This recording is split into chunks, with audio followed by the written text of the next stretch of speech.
how an ex might trick you to break no contact. A lot of people leave comments or send emails, or in coaching sessions with me, they will say that their ex is doing things. They're contacting them directly or indirectly, or they're doing things that are so subtle they don't even know if it's a message to them or not, and they ask, should I do anything about that? I'm going to address that in this video, and I'm going to talk about why your ex might do something like that. One reason is your ex doesn't want to take the risk, and they want you to do it. So it's possible that your ex has some interest in getting back together, but they want you to take the risk. They don't want to be rejected because they know that they broke up with you, and they might feel like that you might not want to get back together because they did that. Because sometimes for some people, when they are broken up with, it's a turnoff. It's like, why would I want to be with somebody who just wouldn't work on things, who would just skip right on to a new relationship or break the great relationship we had because of some lame reason, like they wanted to work on themselves. And sometimes that just turns people off, and people know that. And so they don't want to take the risk of rejection, which is ironic because breaking up with you is the ultimate rejection, and they can't even take it upon themselves to risk some rejection to contact you. And so they want to do something that makes you be the one to reach out. And I'm going to talk about some of the things that they might do in this video. Number 2, the ego of not wanting you to be happy. That's right. Your ex might actually want you to show that you are still miserable, that you're still struggling without them. And if you look too happy or they're not hearing anything, then they might do things that can get you to show some sadness. Because if you think about it, if they broke up with you and you seem like you're doing fine, for the wrong person, for someone who's very self-centered and sees themselves as above other people, they might not like that. They might want to know that you're struggling after the breakup, that you're struggling without them. They don't want to think that it was just easy for you to lose them. And that's part of the ego that everyone has, but some people have it to pretty large extremes.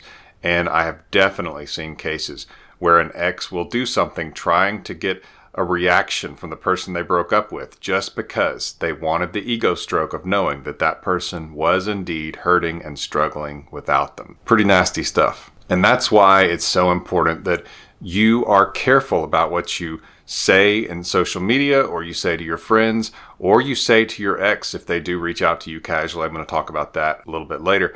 But you don't want to show too much sadness and too much difficulty. You really don't gain anything by showing that. There's nothing for your ex to see about that that makes them more attracted to you. Now, they might feel sorry for you. They might feel a little bit of guilt, but that's not the same as attraction. And how you can know that's true is think of someone who is very physically unattractive in your eyes, and imagine if that person was struggling in something in their life. You might feel bad for them, but you are not more attracted to them than you were before. There you go. So that's why there's nothing for you to gain by showing that you are struggling with the situation to your ex. And there's a lot for you to lose because it's actually not a very attractive thing. It's a lot more attractive to show that you are doing well with things. I don't suggest that you make it look fake, like you were just having the greatest time of your life and the breakup was the best thing that ever happened to you, but at least show you can live life, you can enjoy life, you can accomplish things, you can move forward, and that you're okay, or that you will be. But definitely don't post those cheesy things on social media about how disappointed you are with someone, or how life throws curveballs and all that kind of stuff. If you want to say that to people, just say it to them personally. Don't post it on social media, because if your ex sees it, it will just make it look like you are struggling without them, and it will feed their ego, or at least potentially could. Before I get to number 3, get my $7 reunion blueprint. It's the reunion blueprint, and it's a powerful guide to help you get your ex back. It clarifies a lot of the questions that you have. It's only $7, and it's at reunionblueprint.com. reunionblueprint.com. Thank you for listening to my commercial. Number 3, signs of manipulation versus genuine contact. Your ex might reach out to you. They could do that on social media or by text. And sometimes it might be vague messages with no clear intent to reconnect. And that's not really worth your time. And you probably heard me say in other videos that generally speaking, I don't suggest ignoring your ex. Now, sometimes you can get away with that. But other times it can blow up in your face, because if they think you're just not going to respond to them and that they've completely blown it with you, then most people don't like rejection. And so they're probably not going to reach out to you again. And I've had people set up coaching sessions with me and tell me that some self-proclaimed relationship coach told them to ignore their ex, and they did twice. And now it's been 3 months and they have heard nothing from the other person. And I just want to ask, what did you expect exactly? I don't understand the logic where you ignore them if you want them back, because they might actually be trying to get back together with you. And I'm going to talk about that in just a little bit as well. But if they send those vague messages with no clear intent to reconnect, it's okay to respond to a couple of their messages. But when you start to realize it's just casual, you certainly don't want to carry the conversation, and it's okay to just let it end. Don't feel like you have to ask questions about what's going on with them to keep it going. It's actually a good thing if it looks like you are not trying to carry the conversation and continue it. And if they're being vague and they're not providing clear intent on reconnecting, then there's no point anyway. So unless they are carrying the conversation, just don't say anything. And of course, don't initiate a text if you're in no contact. Your ex might also post on social media to try to get a reaction from you. Like they might say, "Wow, breakups are harder than I thought," or "having a personal struggle right now," or things like that. And the temptation might be, and I know you have mentioned it on coaching sessions with me, you say, "Are they wanting me to reach out and check on them?" And they might be. That certainly doesn't mean that you should, but yes, people like to know that they are desired and wanted. That is common among people to be appreciated. And so it shouldn't come as any surprise that sometimes if your ex is not hearing from you, if you're using no contact, and especially if you're using radio silence, where you're not even posting on social media, they might want something from you that says you're struggling with this, like I spoke about earlier, that ego.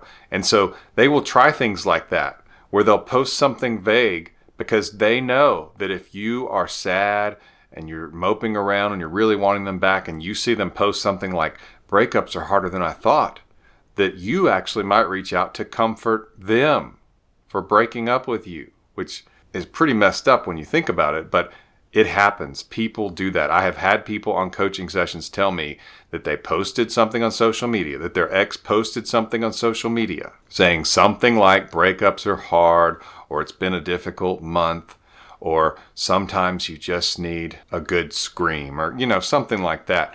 And that the person who was dumped actually thought that he or she was supposed to reach out, and they did, to check on their ex, make sure they're okay, even though this is the person who dumped them. And of course, there's nothing I can do about it after it's already happened, but they want to know what I think about that. And of course, I say, it sounds like you were tricked to stroke someone's ego. A genuine message from your ex would be clear, and it would take risks. That would be the best case scenario.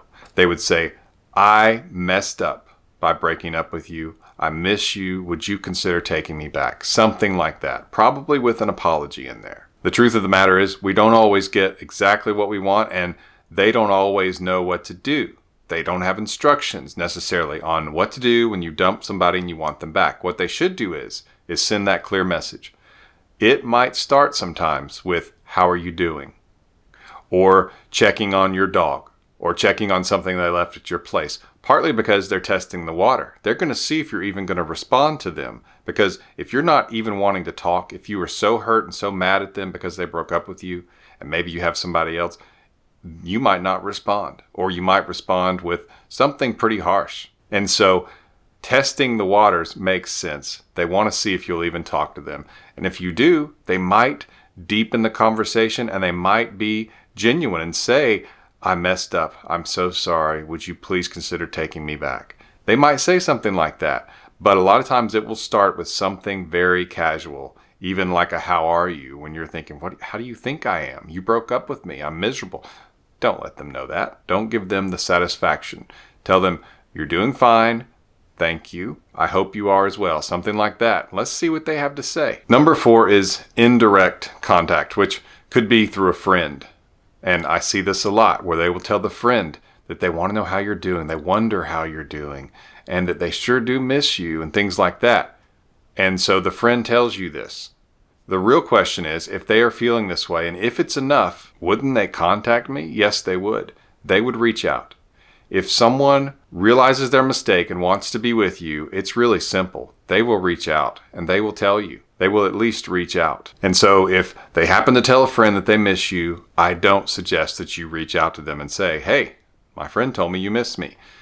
It just shows that you're willing to make a move like that over something small when you deserve much more. If they want a conversation with you, they need to come to you themselves.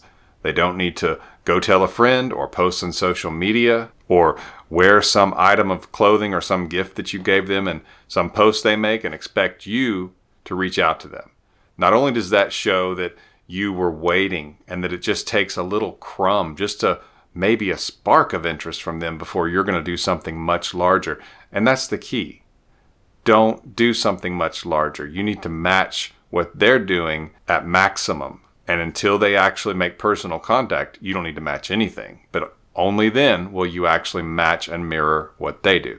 You don't want to be the one doing more than them. That creates an out of balance situation which harms attraction. Number 5, accidental encounters. They show up where they know you're going to be and make it look like an accident and just kind of want to see what you do.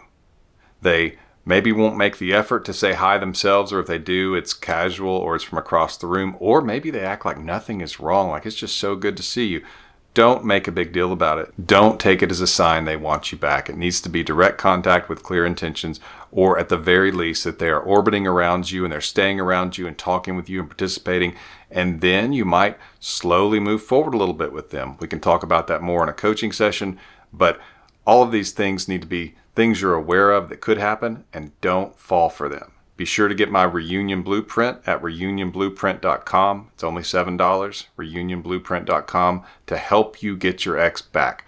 Skip through the nonsense, get to the good stuff of getting your ex back. This has been Coach Lee. Thank you for liking, thank you for subscribing, and as always, thank you for watching.